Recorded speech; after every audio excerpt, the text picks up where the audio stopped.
బంగారం బ్యాంకులు ఇతర ప్రైవేటు సంస్థల్లో ఉన్న విడిపించి కొనబడును. కొమ్మూరి గోల్డ్ ఆంధ్ర మరియు తెలంగాణ. నమస్తే, వెల్కమ్ టు మనం టీవీ. నేను మీ ప్రియాంకర.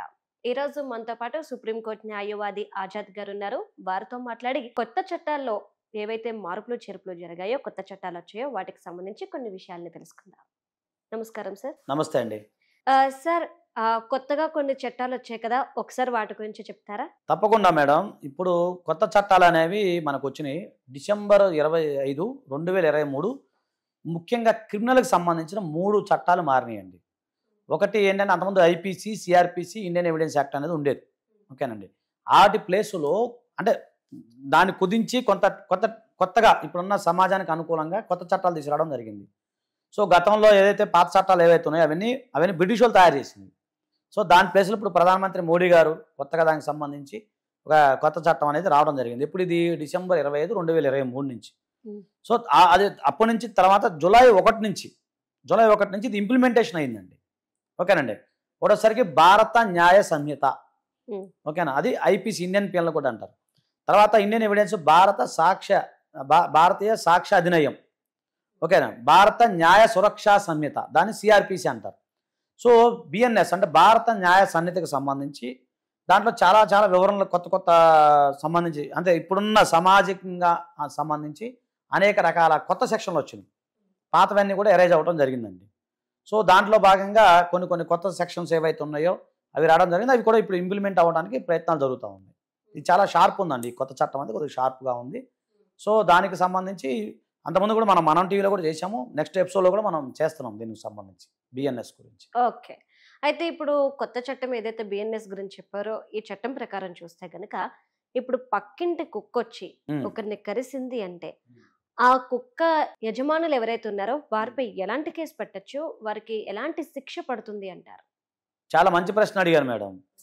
దీనికి సంబంధించి ఏంటంటే బిఎన్ఎస్ అంటే భారత న్యాయ సంహితలో సెక్షన్ 291 అంటే 291 అనే ఒక సెక్షన్ ఉందండి. అంతమంది ఐపీసీలో లేదు. ఇది కొత్తగా తీసుకొచ్చారు. దీని ప్రకారంగా ఎవరైనా సరే, ఇప్పుడు ఉదాహరణకు ఒక జంతువు అని మనం ఆలోచిద్దాం. యానిమల్ అన్నారు దీంట్లో. యానిమల్ అంటే కుక్క ఉండొచ్చు, లేదా పెంపుడు డొమెస్టిక్ యానిమల్ ఏవైనా ఉండొచ్చు. అంటే మనం పెంచుకునేవి కొంతమంది మామూలుగా బరిగొడ్లు పెంచుకుంటారు, వేరే ఆవులు పెంచుకుంటారు, పిల్లులు పెంచుకుంటారు, కుక్కలు పెంచుకుంటారు. అంటే డొమెస్టిక్ యానిమల్స్ ఏవైతే ఉన్నాయో దాని ద్వారా ఎవరైనా ఒక వ్యక్తి గాయపడినా, సో ఆ దాడి వల్ల ఇతను గనక ఇబ్బంది పడినా కూడా, సో దీని ప్రకారం ఆ యజమాని ఎవరైతే ఉన్నారో అతని పైన కంప్లైంట్ ఇస్తే 6 నెలల వరకు జైలు శిక్ష పడే అవకాశం ఉంటుంది. అంటే ముఖ్యంగా మనం దీని గురించి మాట్లాడుకోవాలంటే, ఎక్కువ మంది కుక్కలు పెంచుకుంటారు కదా. ఇప్పుడు కుక్కల వల్ల అంతా చాలా డిస్టర్బెన్స్ అవుతూ ఉంటుంది. ఇప్పుడు మనం చూసాము, ప్రతి అపార్ట్మెంట్ ఒక బాధ ఉంటుంది. ప్రతి అపార్ట్మెంట్లో కుక్కలు వదిలేస్తుంటారు బయట. సడన్గా వ్యక్తుల్ని వేరే వాళ్ళని కరవటం చేస్తూ ఉంటాయి. సో ఆ టైంలో ఆ గతంలో ఐపీసీ లేదనమాట. అంటే ఇది ఎందుకు ఈ సెక్షన్ పెట్టడం ఎందుకు జరిగింది అంటే, ఆ ఎదుటి వ్యక్తి గాయపడినప్పుడు వీళ్ళు అంటే ఒక కుక్క అనే దాని మీద వీళ్ళు సంరక్షించేటప్పుడు దాని యొక్క కంట్రోల్ చేసే బాధ్యత కూడా వీళ్ళపైన ఉంటుంది కదండి. అది కుక్క కావచ్చు, జంతువులు కావచ్చు, ఏమైనా కావచ్చు. మనం అనేక వీడియోలు చూసాం. జంతువులు కూడా దాడి చేసినాయి. ఇప్పుడు ఆవులు ఉన్నాయి, బరిగొడ్లు ఉన్నాయి, రోడ్ల మీద వదిలేస్తే అవి కూడా దాడి చేయడం జరిగింది. సో దీనికి సంబంధించి ఈ చట్టంలో క్లియర్గా చెప్పబడింది. ఇప్పుడు ఓకే, పెంపుడు జంతువుల గురించి మీరు చెప్పారు. అవునండి. కానీ వీధి కుక్కలు ఉంటాయి. అలానే కొన్ని మీరు చూస్తే ఆంబోతులు కావచ్చు, ఎడ్లు కావచ్చు, కొన్ని విలేజెస్ లో చూస్తే ఊర్ల మీద వదిలేసి ఉంటారు. అవి రోడ్డు మీద పక్కన తినేసి బతుకుతుంటాయి. మరి వీటి వల్ల గాయపడితే?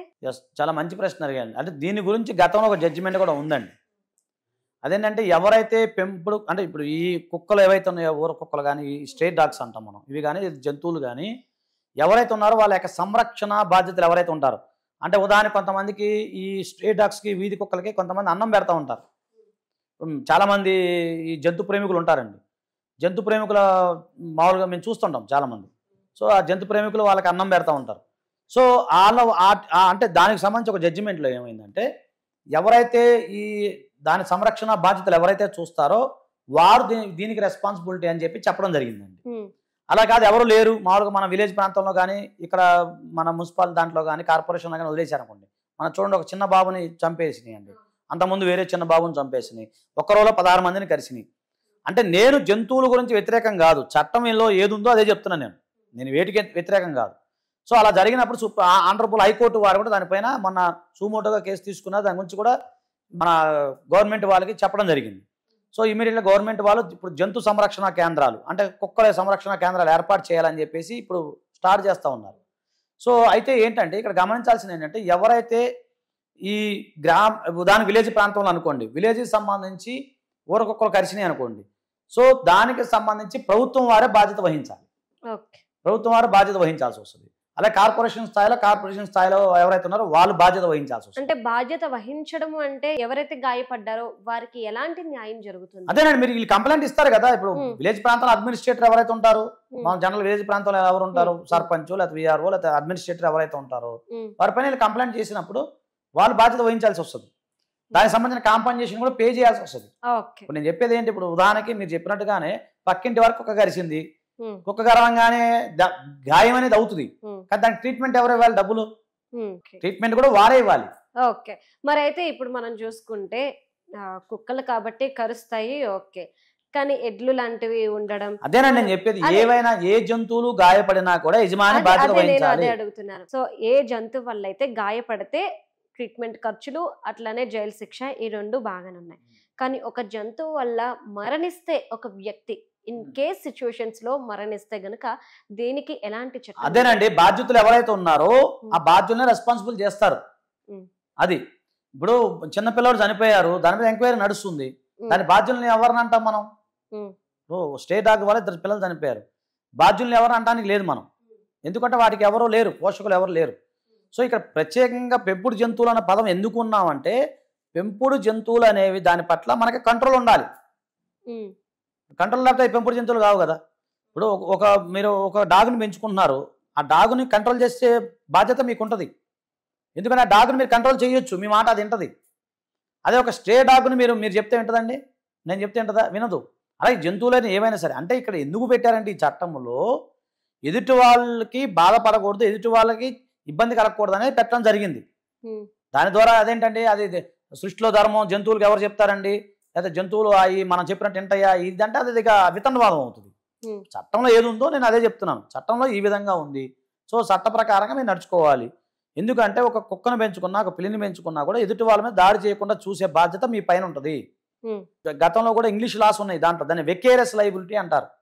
అంటే దానికి సంబంధించిన పెంపుడు జంతువులు కానీ మీ దగ్గర పనిచేసే వాళ్ళు కానీ ఎవరైనా సరే ఏదన్నా నష్టం కలిగిస్తే మీరే రెస్పాన్సిబుల్, యజమానే రెస్పాన్సిబుల్ అనే దాన్ని లా ఆఫ్ టాట్లో వెకేరియస్ లయబిలిటీ అనేది ఒకటి ఉంటుంది. సో దాన్ని ఇప్పుడు చట్టంలో తీసుకురావడం జరిగింది, క్రిమినల్గా తీసుకురావడం జరిగింది. Okay, right, thank you so much sir.